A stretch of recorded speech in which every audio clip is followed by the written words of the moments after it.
You don't need a strict diet, you don't need to eat a certain amount of calories all of your life or to eat specific foods. What you need is clear and easy rules that you can follow, so healthy eating becomes just an habit. I'm Edgar, I lost 100 pounds in a year, and now my goal is to help people improve their health. Today I'll teach you the 5 rules I use in my daily life to make healthy eating easy, and so easy actually that I don't have to count anything or to be careful about anything. Just follow these rules and I know that we'll already have done most of the job. Let's get into it. First one is number of meals.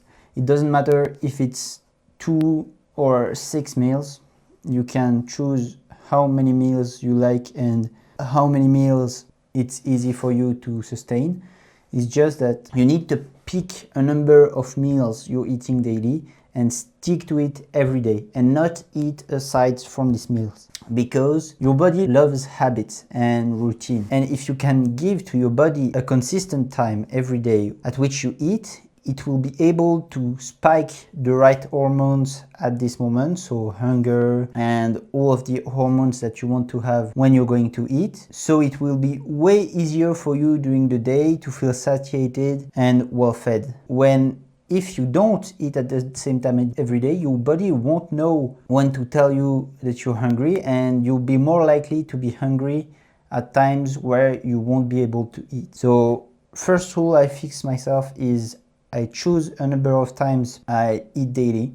It can be really any number, and I stick to it. Second rule is high protein diet. Proteins are super important. I already talked about them a bunch of times in my videos, but they help to build muscle, they help for recovery, they help for hunger, they help to feel satiated. Protein is truly something you want to eat enough of. So what I will do is, I know that I need to eat like around 180 to 200 grams of protein a day, because I'm currently around 200 pounds and the range of protein that you should eat is around 0.8 to 1 gram of protein per pound of body weight. That's a good range to be in. So because I have the knowledge of what's in my food, because I've for a long time tracked all my macronutrients and everything, I just try to get 60 grams of protein in each of my meals, because I eat 3 times a day, so I know that it's 180 grams every day, and I don't really need to track it because I know how much food 60 grams of protein is. But if you're a beginner, I would anyway encourage you to track your calories,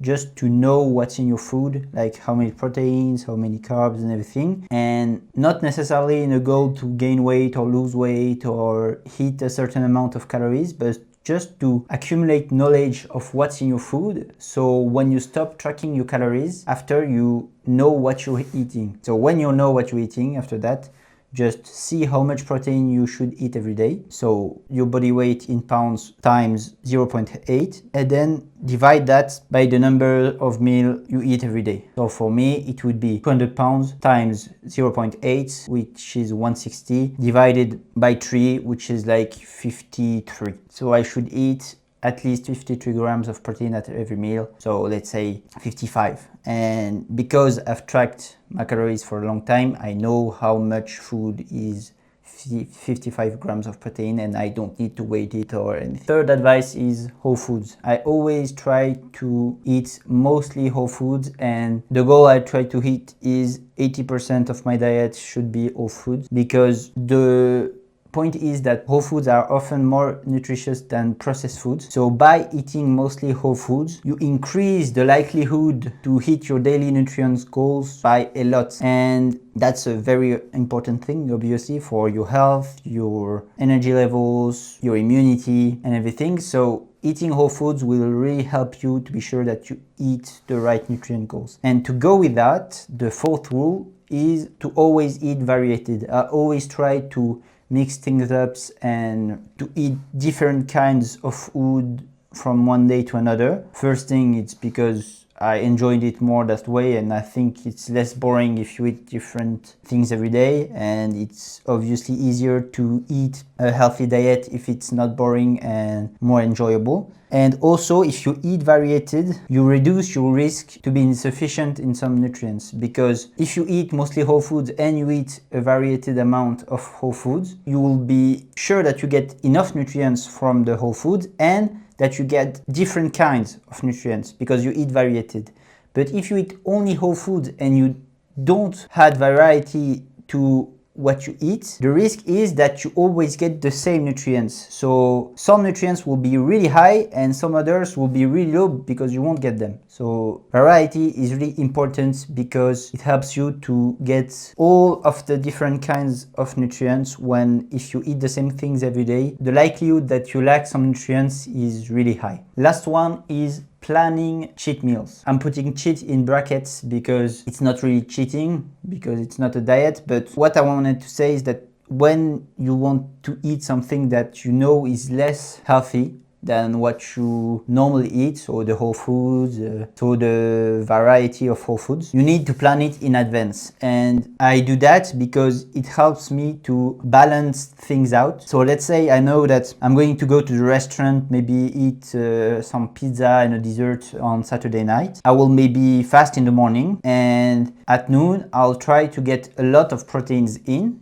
my meal. I'll change things a little bit up, and I'll try to get a great amount of proteins so that I know that at night I'm going to eat my pizza, but I will already be close to my protein goal, so I won't have to worry about maybe not eating great this day. But this is more of an optional rule, if you want my opinion, because I feel like if you eat something a bit unhealthy every, I don't know, 2 weeks or 3 weeks, it doesn't really matter if this specific day you hit your goals or you follow your rules. Like, it's okay. If you miss a day, you won't die from it and it will be fine. So if you really want to do the best you can and even still follow your rules on the day that you eat something a bit less healthy, I'd recommend going really high protein outside of this meal, and maybe even fasting if you know that it's going to be really high calories. And if you're okay with having one day once in a while where you don't follow the rules, for me it's totally okay also. And I think that it's not a problem at all if you have one off day every couple of weeks. So that was the 5 rules I follow to keep my diet as healthy as possible, but without restricting myself in what I eat and without following specific metrics or amounts. I hope you enjoyed this video. Please check in the description for my newsletter. It's really my best work. It's health advice and step-by-step guide on how to improve your health. If you enjoyed this video, you'll definitely enjoy my newsletter also, so please go check that out. Subscribe to be notified for my next videos. Thanks for watching until the end. I always appreciate you staying here. I'll see you next time. Stay healthy.